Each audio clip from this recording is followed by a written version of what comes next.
매일 성경과 함께하는 오늘의 큐티 시간입니다. 6월 6일 오늘의 말씀은 역대상 9장 1절에서 34절입니다.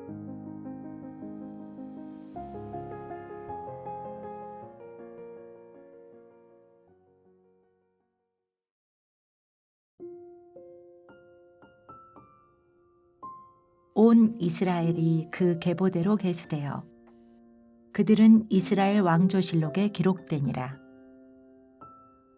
유다가 범죄함으로 말미암아 바벨론으로 사로잡혀 갔더니 그들의 땅 안에 있는 성읍에 처음으로 거주한 이스라엘 사람들은 제사장들과 레위 사람들과 느디님 사람들이라. 유다 자손과 베냐민 자손과 에브라임과 므낫세 자손 중에서 예루살렘에 거주한 자는 유다의 아들 베레스의 자손 중에 우대이니 그는 암미웃의 아들이요 오므리의 손자요 이므리의 증손이요 바니의 현손이며 실로 사람 중에서는 맏아들 아사야와 그의 아들들이요 세라 자손 중에서는 여우엘과 그 형제 690명이요 베냐민 자손 중에서는 하스누아의 증손 호다위아의 손자 무슬람의 아들 살루요 여로함의 아들 이브느야와 미그리의 손자 우시의 아들 엘라요 이브니야의 증손 르우엘의 손자 스바다의 아들 무슬람이요 또 그의 형제들이라.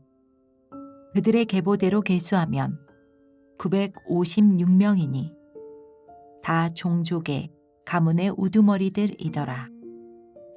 제사장 중에서는 여다야와 여호라립과 야긴과 하나님의 성전을 맡은 자 아사랴이니 그는 힐기야의 아들이요 무슬람의 손자요 사독의 증손이요 무라엿의 현손이요 아이둡의 오대손이며 또 아다야이니 그는 여로함의 아들이요 바스울의 손자요 말기야의 증손이며 또 마아세니 그는 아디엘의 아들이요 야세라의 손자요 무슬람의 증손이요 무실레밋의 현손이요 임멜의 오대손이며 또 그의 형제들이니 동족의 가문의 우두머리라. 하나님의 성전의 임무를 수행할 힘 있는 자는 모두 1760명이더라. 레위 사람 중에서는 무라리 자손 스마야이니 그는 합숲의 아들이요 아스리감의 손자요 하사바의 증손이며 또 박바갈과 헤레스와 갈랄과 마따냐이니 그는 미가의 아들이요 시그리의 손자요 아삽의 증손이며 또 오바댜이니 그는 스마야의 아들이요 갈랄의 손자요 여두둔의 증손이며 또 베레가이니 그는 아사의 아들이요 엘가나의 손자라. 느도바 사람의 마을에 거주하였더라. 문지기는 살룸과 악굽과 달몬과 아이만과 그의 형제들이니 살룸은 그 우두머리라. 이 사람들은 전에 왕의 문 동쪽 곧 레위 자손의 진영의 문지기이며 고라의 증손 에비아삽의 손자 고레의 아들 살룸과 그의 종족 형제 곧 고라의 자손이 수종드는 일을 맡아 성막문들을 지켰으니 그들의 조상들도 여호와의 진영을 맡고 출입문을 지켰으며 여호와께서 함께하신 엘르아살의 아들 비느아스가 옛적에 그의 무리를 거느렸고 무셀레미아의 아들 스가랴는 회막 문지기가 되었더라. 택함을 입어 문지기 된 자가 모두 212명이니 이는 그들의 마을에서 그들의 계보대로 계수된 자요. 다윗과 선견자 사무엘이 전에 세워서 이 직분을 맡긴 자라. 그들과 그들의 자손이 그 순찰을 쫓아 여호와의 성전 곧 성막문을 지켰는데 이 문지기가 동서남북 사방에 섰고 그들의 마을에 있는 형제들은 이레마다 와서 그들과 함께 있으니 이는 문지기의 우두머리 된 레위 사람 넷이 중요한 직분을 맡아 하나님의 성전 모든 방과 곳간을 지켰음이라. 그들은 하나님의 성전을 맡은 직분이 있으므로 성전 주위에서 밤을 지내며 아침마다 문을 여는 책임이 그들에게 있었더라. 그 중에 어떤 자는 섬기는 데 쓰는 기구를 맡아서 그 수요대로 들여가고 수요대로 내오며 또 어떤 자는 성소의 기구와 모든 그릇과 고운 가루와 포도주와 기름과 유향과 향품을 맡았으며 또 제사장의 아들 중에 어떤 자는 향품으로 향기름을 만들었으며 고라 자손 살룸의 맏아들 마띠디아라 하는 레위 사람은 전병을 굽는 일을 맡았으며 또 그의 형제 그앗 자손 중에 어떤 자는 진설하는 떡을 맡아 안식일마다 준비하였더라.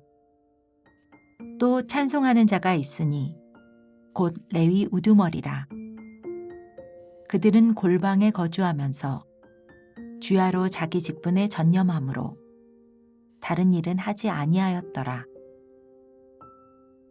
그들은 다 레위 가문의 우두머리이며 그들의 족보의 우두머리로서 예루살렘에 거주하였더라.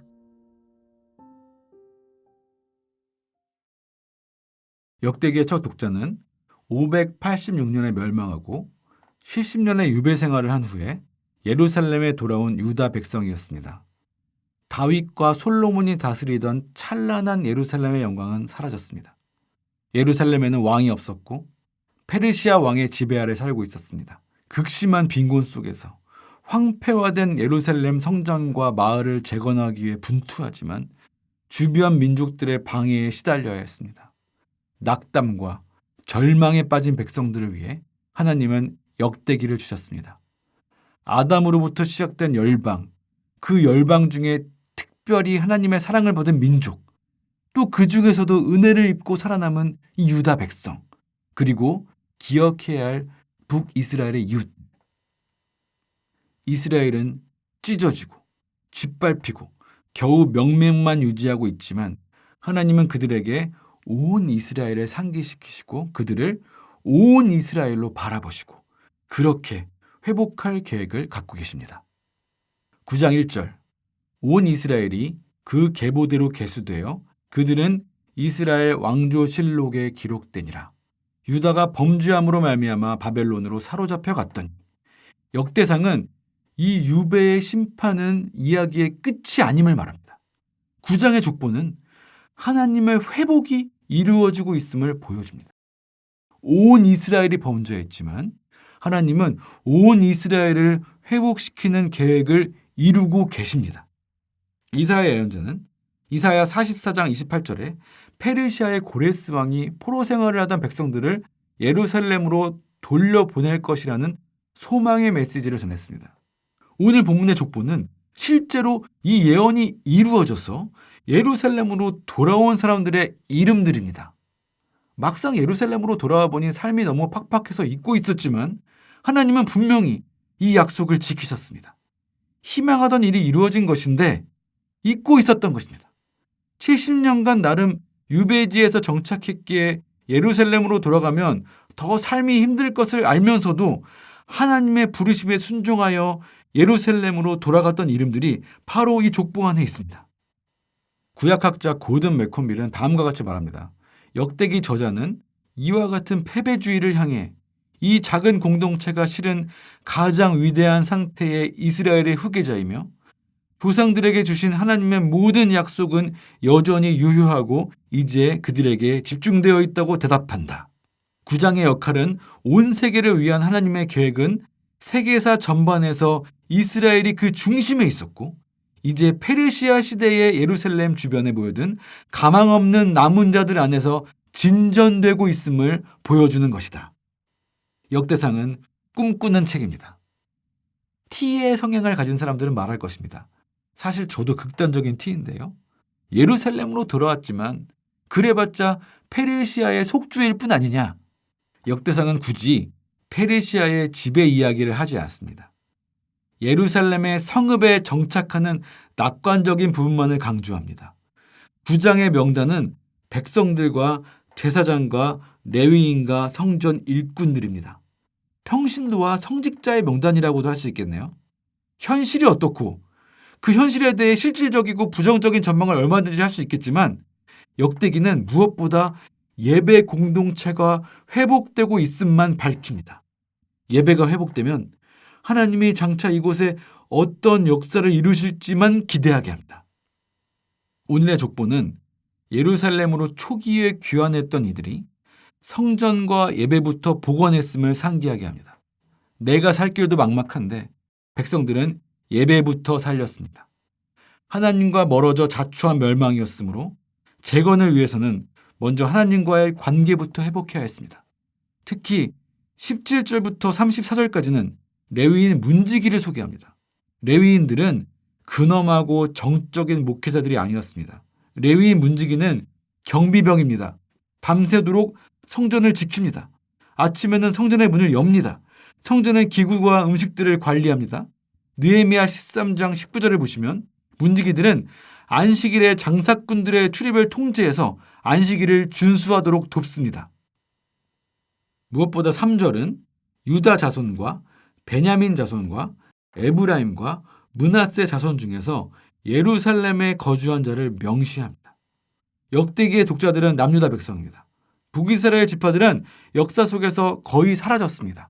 그런데 이 예루살렘 귀환 공동체, 이 역대기의 독자들 가운데 북이스라엘 지파들이 함께 하고 있음을 밝히고 있습니다.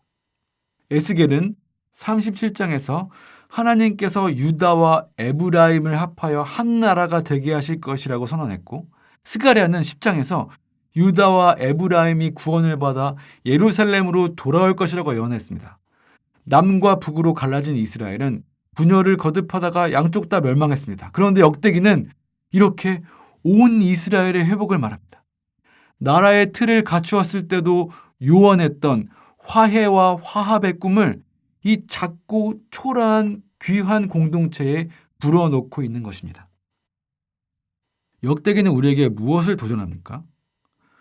오늘날 우리의 교회가 역대기의 시대와 참 비슷하다는 생각이 들었습니다. 무너져 있고 재건해야 할 게 너무도 많습니다. 교회에 더 이상 희망이 없다는 절망적인 말이 어느덧 당연하게 여겨지기도 합니다. 유다 백성들처럼 우리도 절망하고 있고 의심하고 있습니다. 패배주의에 물들어 있습니다. 정말 교회가 다시 부흥할 수 있는가? 다시 회복될 수 있는가? 그런데 역대기의 이 하나님과 오늘 우리 교회의 하나님은 조금도 다르지 않습니다. 하나님은 희망과 낙관을 이야기하십니다. 절망의 현실에만 매몰되지 말고 희망의 역사를 되새겨라. 이미 교회 안에서 일어나고 있는 긍정적인 변화들을 살펴라. 본질로 돌아가라. 예배로 돌아가라. 문지기를 세워라. 영적으로 분열되어 각자 도생하지 말고 온 이스라엘, 온 교회의 꿈을 꾸어라. 작은 화해와 화합부터 도모하라. 역대상의 족보들을 우리가 이제 또 언제 펼쳐서 읽겠습니까? 우리의 역대기 묵상이 주님이 과거에 행하셨던 일들을 기억하고 미래에 행하실 일들을 소망하라는 이 요청을 무겁게 묵상하는 시간이 되기를 소망합니다. 기도하겠습니다. 주님, 우리의 나약하고 제한된 평가로만 상황을 판단하지 않게 하옵소서. 그 너머에 있는 하나님의 계획, 역대기의 때부터 지금까지 변함없는 하나님의 그 성품을 기억하게 하옵소서. 예수님의 이름으로 기도합니다. 아멘.